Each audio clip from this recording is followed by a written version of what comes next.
വിട്ടുവീഴ്ചകളും ത്യാഗങ്ങളും ചെയ്യാൻ വരെ മടിയില്ല. ഇപ്പോൾ വേണമെങ്കിൽ ഒരു സ്ഥാനത്തിന് ഇപ്പോൾ ഉപമുഖ്യമന്ത്രിയൊക്കെ ഉണ്ടല്ലോ, വേണമെങ്കിൽ പറയാം. പക്ഷേ ആ അറ്റ്മോസ്ഫിയർ മോശമാക്കാൻ വേണ്ടി ഇത് ഉപയോഗിക്കുന്നു എന്ന് കണ്ടപ്പോൾ അത് വേണ്ടാന്ന് പറയാനുള്ള ആർജവം കാണിച്ച പാർട്ടിയാണ് ഇന്ത്യൻ കോൺഗ്രസ്. അതുപോലെ കമ്മ്യൂണൽ ചേരിതിരിവുണ്ടാക്കുന്ന ഒരു പ്രവർത്തനവും ഞങ്ങൾ പ്രോത്സാഹിക്കും. ഞങ്ങളത് മുളയിലേ നുള്ളിക്കളയും.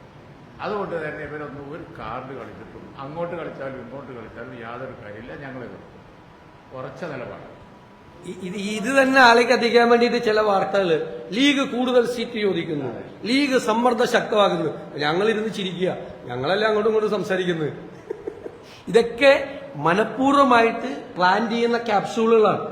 അപ്പൊ ലീഗ് UDF വന്നാൽ ലീഗ് സമ്മർദ്ദം ചെയ്യുന്നു. അതിപ്പോഴേ ലീഗ് കൂടുതൽ സീറ്റ് ചോദിക്കുന്നു, ലീഗ് സമ്മർദ്ദം കടുപ്പിക്കുന്നു എന്നൊക്കെ പറഞ്ഞ വാർത്തയാണ്. ഇതെല്ലാം മറ്റേ നറേറ്റീവിന്റെ ഭാഗമാണ്. ആ നറേറ്റീവ് കേരളത്തിൽ ഞങ്ങൾ പൊളിച്ചടുക്കും. ഇത് മതേതര കേരളമാണ് എന്ന് ആണ് ഈ 2026 തെരഞ്ഞെടുപ്പിൽ ഈ കേരളം, ഈ പ്രബുദ്ധ കേരളം പ്രൂവ് ചെയ്യാൻ പോണ അതാണ്.